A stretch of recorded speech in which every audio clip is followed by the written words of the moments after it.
बहुत सारे learners could have, should have, must have और वुड हैव के यूसेज में बहुत कंफ्यूज रहते हैं। ये बहुत ही इंपॉर्टेंट मॉडल वर्ब्स हैं, तो आइए इनका इस्तेमाल देखते हैं, ये कैसे इस्तेमाल किए जाते हैं और कुछ एग्जाम्पल्स के साथ समझेंगे कि इनको अप्रोप्रिएटली आप सही तरीके से कैसे इस्तेमाल कर सकते हैं। आइए शुरू करते हैं।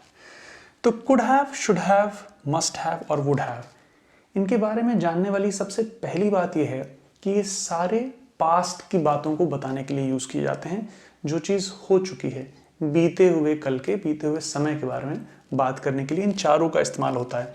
तो ये चारों ही पास्ट के लिए इस्तेमाल होते हैं, पहली चीज़। फिर हम जानेंगे कि इनमें एक कॉमन स्ट्रक्चर देखा जाता है, जिसको आप देखेंगे अभी, और एक सेम वर्ब यूज़ करके हम इन चारों को समझेंगे। आइए पहला सेंटेंस देखते हैं। She could have spoken to him. वो उससे बात कर सकती थी। यहाँ पे हम एक पॉसिबिलिटी की बात कर रहे हैं।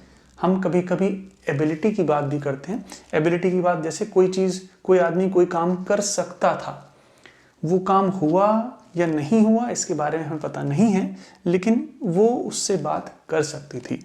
She could have spoken to him. तो ये तो हुआ could have का इस्तेमाल, वो उससे बात कर सकती थी। She could have spoken to him.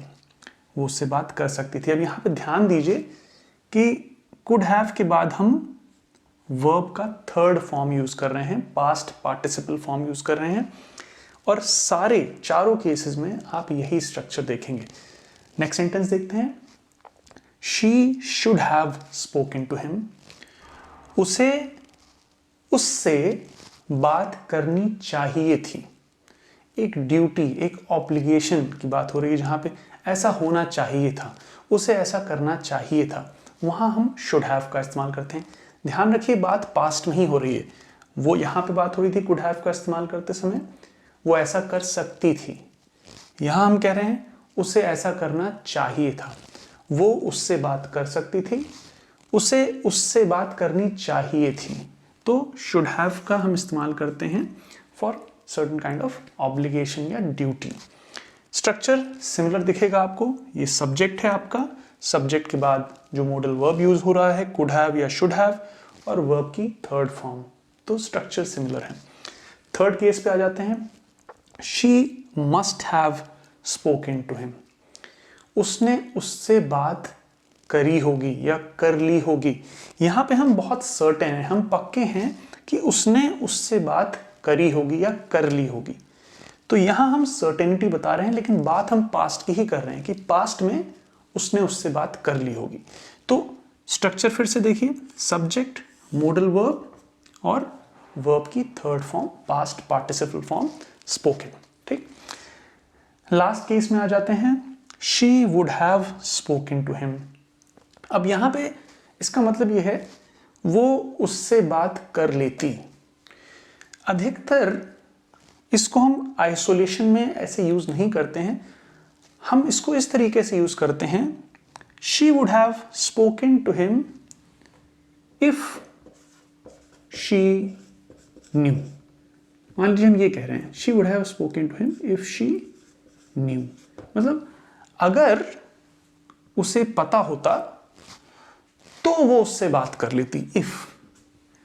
तो इस टाइप के सेंटेंस को हम थर्ड कंडीशनल भी बोलते हैं, जहां हम किसी पास्ट के बारे में एक कंडीशन दे रहे हैं। अगर उसे पता होता, जो अगर और मगर वाली बातें होती, अगर उसे पता होता तो। इफ शी न्यू, अगर हम इसको इस तरीके से बोलें, कंडीशनल को पहले रखें, if she knew then she would have spoken to him, या हम ये भी कह सकते हैं she would have spoken to him if she knew. तो वो उससे बात कर लेती। स्ट्रक्चर देखिए, सब्जेक्ट है, मॉडल वर्ब है, वर्ब की थर्ड फॉर्म है, पास्ट पार्टिसिपल फॉर्म है। तो एक क्विक समरी देखिए यहाँ पे हुआ क्या है। इन चारों को एक साथ पढ़ने का ये यूज है कि आप इन चारों को एक साथ समझ सकते हैं, एक ही कॉन्टेक्स्ट में समझ सकते हैं। यहाँ बात करने, एक आदमी एक दूसरे इंसान से बात करना चाह रहा है, उसी वर्ब को इस्तेमाल किया गया है। स्ट्रक्चर बिल्कुल सेम है, पास्ट के बारे में बात हो रही है, subject, modal verb, should have, could have, must have, would have, चारों में से कुछ भी यूज करेंगे आप, और वर्ब की थर्ड फॉर्म लगाएंगे। उसके बाद जो भी आपका ऑब्जेक्ट है उसको इस्तेमाल करेंगे। तो she could have spoken to him, वो उससे बात कर सकती थी। She should have spoken to him, उसे उससे बात करनी चाहिए थी। She must have spoken to him, उसने उससे बात कर ली होगी। और she would have spoken to him, वो उससे बात कर लेती अगर उसे पता होता। तो हम अधिकतर इसको थर्ड कंडीशन, आप ये भी बोल सकते हैं वो उससे बात कर लेती, लेकिन ये सेंटेंस कुछ इनकम्प्लीट से लगेगा आपको। वो उससे बात कर लेती, वो उससे बात कर लेती अगर उसे पता होता। तो अधिकतर हम वुड हैव का इस्तेमाल थर्ड कंडीशनल के लिए करते हैं। वर्ब की थर्ड फॉर्म रहेगी हर जगह और स्ट्रक्चर सेम रहेगा आपके लिए, subject, modal verb and then the third form of verb which is the past participle form. अगर आपको पास्ट पार्टिसिपल के फॉर्म को समझना है या वर्ब की थर्ड फॉर्म समझनी तो आप मेरा वर्ब पे जो बना वीडियो है मैं लिंक शेयर कर दूंगा इसमें डिस्क्रिप्शन में, आप वहाँ से देख सकते हैं। आपको कोई डाउट हो इनमें किसी तरीके का, आप प्लीज़ मुझे कमेंट्स में बताइए। I will be very happy to help you there. I hope it helps. Take care.